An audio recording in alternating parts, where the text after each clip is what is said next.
All right, so this is Group 1, Discussion 8. This is Kevin Cronin. Greg Allen, we're here for the last ride. All right, so let's just go right into it with the creative responses. So, what did I do mine on? Remember this.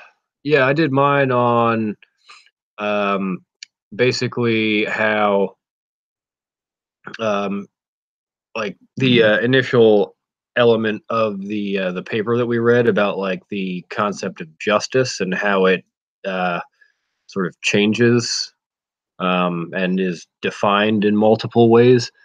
Um, and how, unfortunately, because it's such like a loosely defined word, um, it can sort of be like tampered with or manipulated. Um, and because of that, like you have situations where, like in the legal justice system of contemporary society, you have like someone, as long as they have money, regardless of what they do, they can get away with anything almost. Like, I mean, you have like the O.J. Simpson trial, or like Ted Kennedy, um, with like the Chattanooga stuff. Um, and because they are wealthy individuals, they can sort of get away with it. Um, and how that's the world that the current crop of adolescents are going to inherit, and how just because they're young doesn't mean that they can't make a positive impact in the world and change change things through um, social activism and things of that nature. And I used a couple of different quotes, like from Martin Luther King Jr. and things of that nature, because I mean, Martin Luther King Jr. was pretty young when he was engaged in the civil rights movement of the 60s. Yeah. So basically, the whole general concept is, I mean, especially like with the recent midterm elections where you had um, what's her name, Alexandra Ocasio Cortez, I think it is, winning in uh, one of the districts in the Bronx, and she's like the 29-year-old who is now like a congresswoman. So it's basically just like, regardless of your age, you can have a positive influence on the world. Um, so that's kind of the general concept of what I was going over. Yeah. For mine, through my undergrad work, I took a bunch of classes that were, related to social justice and classes that included a lot of lessons about activism and the history of social justice and activism.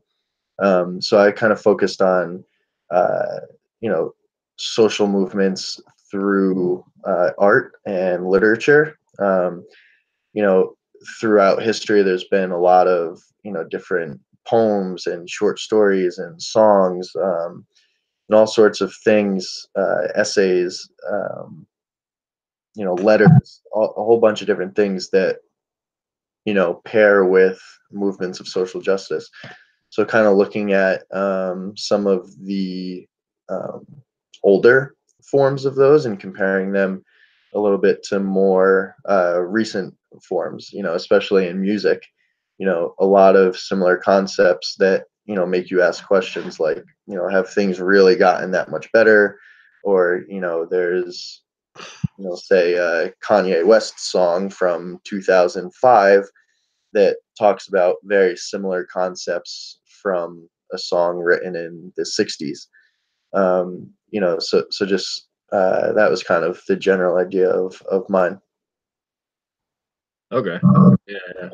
So similar, similar sort of concepts, I guess. Yeah. All right, very nice, very nice. All right, so I guess let's just dive right into the questions. So the first question is, what roles do schools play in fostering within young people an understanding of the social and political forces that affect them? and a sense of efficacy, efficacy in bringing about social transformations. Yeah, so a lot of what I talked about was just like different techniques and strategies that schools can use to, one, raise awareness, and two, get kids more involved. So I talked about how it's important that schools have clubs that can give students a voice. I know in my high school there were a few different clubs that met up, weekly or multiple times a month at least, and just let students talk about, things that they might be going through, different ideas that they may have to bring awareness to different things like that. So I think clubs can be really inclusive and really beneficial in schools. Um, I think it's also important that teachers uh, support and make an effort to help students who are trying to, um, make a change for something.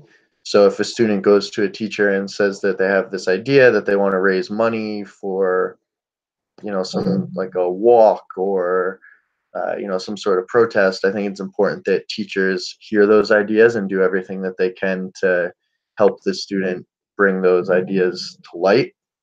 And I think it's also important to have, both formal and informal discussions in the classroom about social justice and class and gender and race. Just to get kids thinking about different things and um, make sure that they're learning about different things and just giving them the opportunity to speak what's on their mind. So those were kind of the ways that I thought of that schools and teachers and administrators could help foster this idea of um, social justice. Yeah, definitely. I mean, like in terms of the clubs and stuff too, we even um, just like having that kind of connection with members of your peer group, I think would also sort of help in terms of like being able to uh, get together with members of your or peers of that sort of Yeah, thing, just to be able to like work together in a group. So in case something did happen and they did want to sort of do something in terms of actively pursuing some type of social change, they could have the basic understanding of how to um, how to work together in a situation like that. Um, right. yeah, I mean, like I was thinking, sort of in terms of my own high school. Now I like the one thing I remember is like we had a homeroom, and in the homeroom we had to watch it was like a high school news show called like Channel One. Um, and I mean it was basically a bunch of high school age kids who were they were basically working like they were on an actual like news team, like for like CNN or something to that effect. And a couple of them actually are like news reporters on like CNN and NBC and stuff like that now. Um, but like yeah, we would watch that, and what they would do is they would kind of give us like they would on the show they would like tell the classes or whatever about how about like the current political um, and like social uh, things that were going on. Um, and additionally, in my high school, it was when I was going to high school. It was like right when the I think it was the Iraq War started. And I had one teacher who actually like for an entire class period didn't teach us anything. He just turned on the sort of like live feed of that, of like what was going on for that. Yeah. So I mean, yeah, I mean, I think sort of just keeping the adolescent kids in the loop with like what's going on in the world around them, just because like they are Putting going to. emphasis on current events. Yeah, exactly.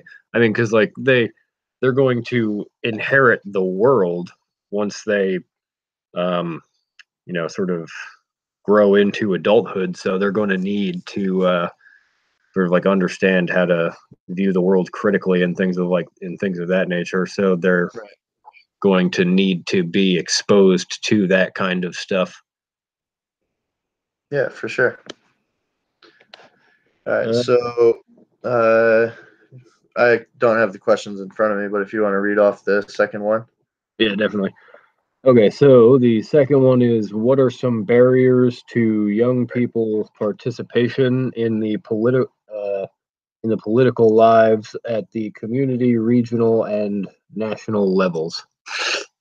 Yeah, so I mean, obviously, there's always going to be some barriers, and some of the main ones that I thought of were, and we saw it a little bit in the video of the four students who were on the panel, where there's this idea that older people don't want to listen or don't want to help or don't take the time to understand, um, and that can lead to some difficulty for a student who's trying to make a change, because as a young person you may not have all the resources, so you need some help from people of older generations, and you don't always get that support, so that could definitely be a barrier.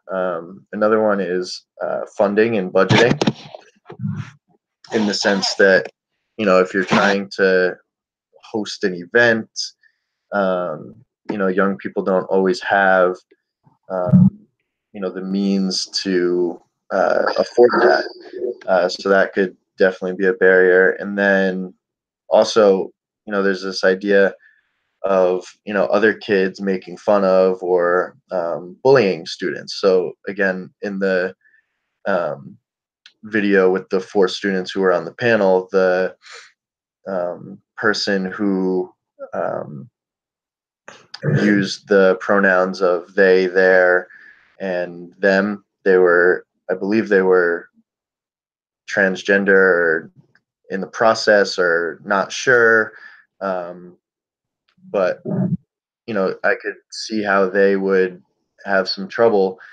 trying to stand up for themselves if, if other kids were making fun of them because of their gender preference. Um, so, between bullying from other young people, a lack of support from older generations, and a lack of funding and means of money, those are definitely some barriers that people could run into.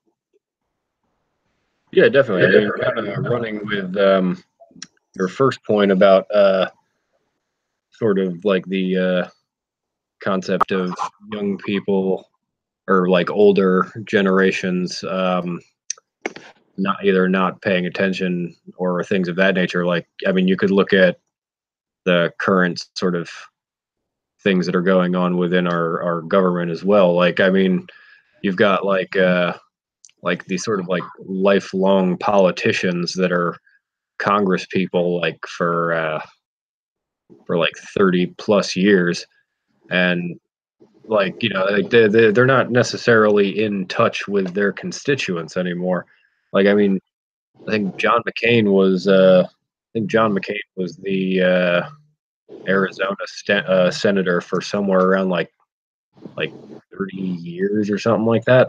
Yeah, So I mean, yeah, these sort of like older generations will not um, sort of step aside because they're so like invested in their uh, their sort of political power positions almost. Um, but I mean, like with the current sort of like with the most recent midterms, like I was saying, um, I think it's like you had a whole plethora of different people of different ages and different religions and different just pretty much just like what did Van Jones call it? I think he called it like the rainbow wave or something like that. Yeah, so it was just like relatively interesting because it's almost like you see the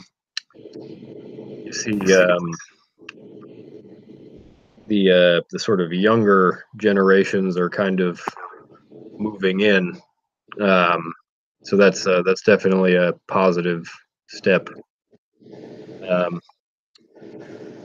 Yeah. Cool. So now we can kind of go into our own questions. My first one was, what has your experience been with social activism, and if have you participated in any sort of movement or protest, or if not, what have you observed in maybe your community or your school or things like that? Yeah. I mean, I haven't really partaken in anything, um, primarily because I never have any time to actually do anything with work and school and Yeah. all of that other stuff and helping raise my nephew and all that. But I mean, I would just say like watching the news, and just seeing what's happening in the country and like the various sort of movements that are taking place within younger generations now. I mean, and it kind of ties back into one of the readings that we did. I can't remember. It might have been the cognitive development one, where um, it was basically saying because of the changes taking place in adolescent brains, they sort of begin to develop the concept of abstract thinking. And because of that, they tend to want a more idealistic world as opposed to one that is like what's actually happening. Whereas older people are more inclined to just maintain the status quo. Um, yeah, so I would say that's a pretty interesting sort of development in sort of youth activism, just seeing all of it happening. Yeah. I'd say for me, I was the editor in chief of my school's newspaper in my undergrad, and my junior year was when the whole 2016 election was going on. So there were a lot of stories that I found and assigned and edited regarding social justice and social activism. And during that time, there was actually a student um, on campus, a black student, and he started walking around campus with a sign that said, Springfield College does not care about black people. So kind of a bold statement, and he just walked around campus with it, and he didn't really say much. But I was really impressed with how the school responded to it, and how they, took the time to try to understand, how he was feeling and why he was feeling that way. And they held forums and panels and discussions so that people could voice their opinions and so that they could try to make changes. Um, and so I thought it was pretty cool that he had the courage to step out and make such a bold statement. And then I thought that the response from the school was also very positive. So that was kind of an interesting experience for me. Right now, something, um, I'll let you deal with that for a second. Sorry. No worries. Um, right now, something that I'm involved in a little bit is I'm the graduate assistant coach for the basketball team at New Paltz. And I'm not sure if you've heard anything of what's going on, but there was over the summer, one of the players on the team posted something on social media that some people were offended by, um, because it was racially involved. Um, so it's kind of been interesting to see both sides of it. The people who were offended by it came to one of the home games and did a protest. And there have been, a number of different things that have happened, and it's interesting because, I do see both sides of it, and I see, um, where the protesters are coming from. And I think it's good that they're, speaking out about something that they feel strongly about. So it's just been interesting to be a part of it and kind of see it play out. So those are kind of the two main experiences that I've been more involved with as far as social activism and social justice. Yeah. Yeah. See, I didn't even know that something like that happened with the basketball team. Yeah, it was when it first happened, it was a pretty big deal, and then it kind of died down. And then, once the season started up, people started, protesting and speaking up again. So Yeah. Yeah. All right. All right. So let's see here. Jump into mine. So, kind of keeping in tow with my creative writing aspect is my question was how do you define justice, and how would you attempt to teach the term to your students? yeah, so I would, you know, justice is a tough word, but I guess I would define justice as, um, the idea that everybody feels as if they belong. And until we reach a point where everybody feels welcome in, on a smaller scale in a school or in a community, and then on a larger scale, um, in our country, until we get to that point, I don't think true justice will ever be accomplished. And I think, to the second part of your question, I think that a good way of being able to teach uh, justice and, ideas that fall underneath the term is, like you were talking about before, just keeping kids involved in what's going on. A lot of times I feel like school is bogged down with, things from a long time ago, and kids don't relate to that stuff as much as they do current things. Um, so, just constantly putting an emphasis on keeping up with what's going on. So, I know a couple teachers from the high school that I went to during the 2016 election put a lot of time into, showing kids, different protests and rallies, and showing the presidential speeches and debates and things, just to keep them in tune with what's going on, so that they could start to develop their own opinions and think for themselves. So I think, just really keeping kids involved in what's going on in the world as it's happening is a really good way of being able to teach the idea of justice. And then also, just preaching ideas of equality and kindness and respect for everybody by everybody. Yeah, yeah, definitely. I mean, um, yeah, like,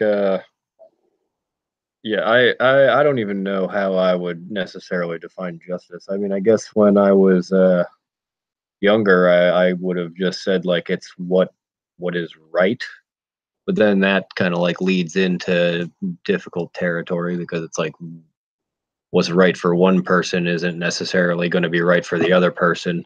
Right. And then you kind of fall into like the utilitarian concept where it's like the best for the most amount of people, but then that minority of people aren't going to be terribly happy with the decisions that are being made. So it's just like It's a tough sticky. thing.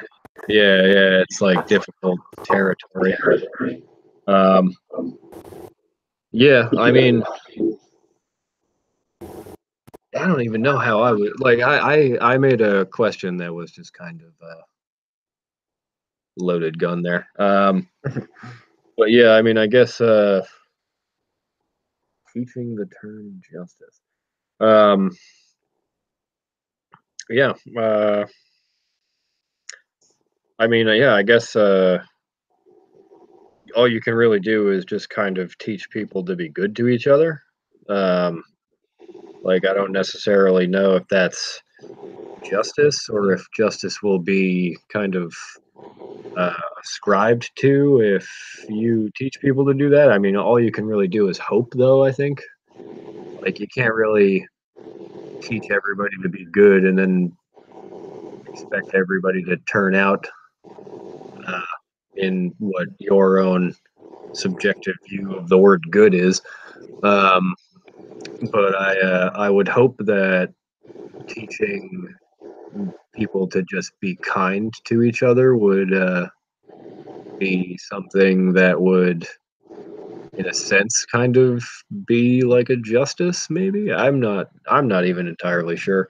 Uh, yeah, so I I don't know.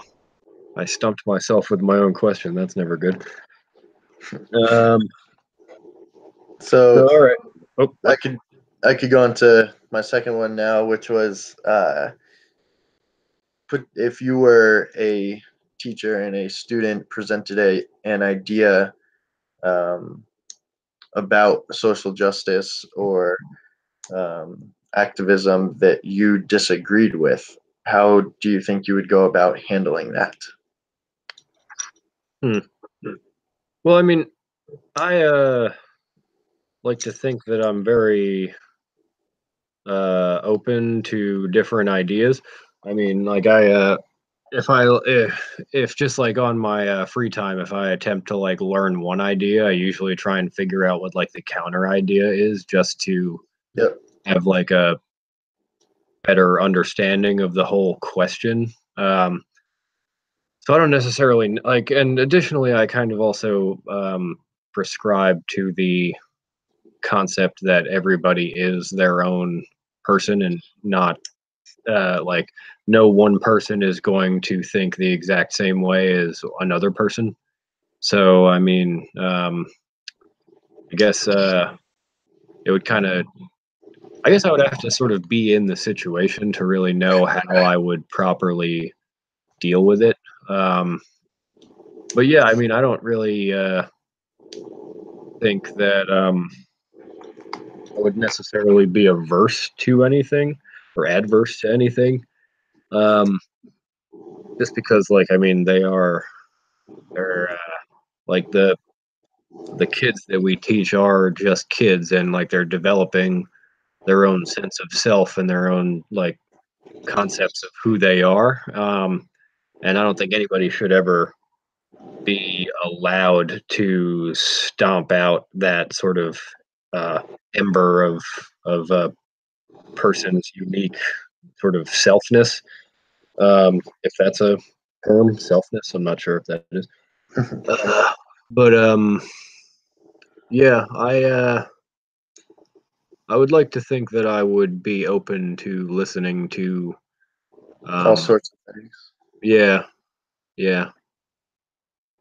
Yeah, for me, one thing that I was thinking about in the strategy that some of my college professors use that I kind of picked up on is, somebody would say something that I could tell that the professor didn't agree with. And, there's kind of this mindset of, if I'm thinking it, I'm sure there's somebody else thinking it. So the professor would, just kind of sit back and call on somebody else, and then that person may present the opposing view. So instead of, you know, disagreeing with the student yourself, calling on another student who may present the same idea that you have. So that was one thing that I was thinking of, but it can definitely be hard, like, to keep your own political view out of class discussions, because students look at you as the teacher, and they think that you're supposed to be teaching them the right thing. But as far as discussions and conversations of social justice and race and things like that go, there's not necessarily one right thing. It's just a matter of personal opinions and personal beliefs. So it can definitely be hard to keep your own opinions out of the way, but you have to try to find a way to let the students lead the discussion and develop and share their own thoughts. So Yeah, that's definitely. something that I was thinking of. Yeah, yeah. Yeah, no, I had another class where it was like there were two types of teaching. There was I can't remember what the guy's name was, Paulo Fiera. But there were like two different teaching styles. There was it was like deposit teaching, where like the students just sit there and listen to like a lecture all the time. And then there was a problem posing, which is pretty much exactly like what you just described, where like it's an open forum type of learning environment where everybody's voice is heard if they choose to uh, involve Express themselves in it. Yeah.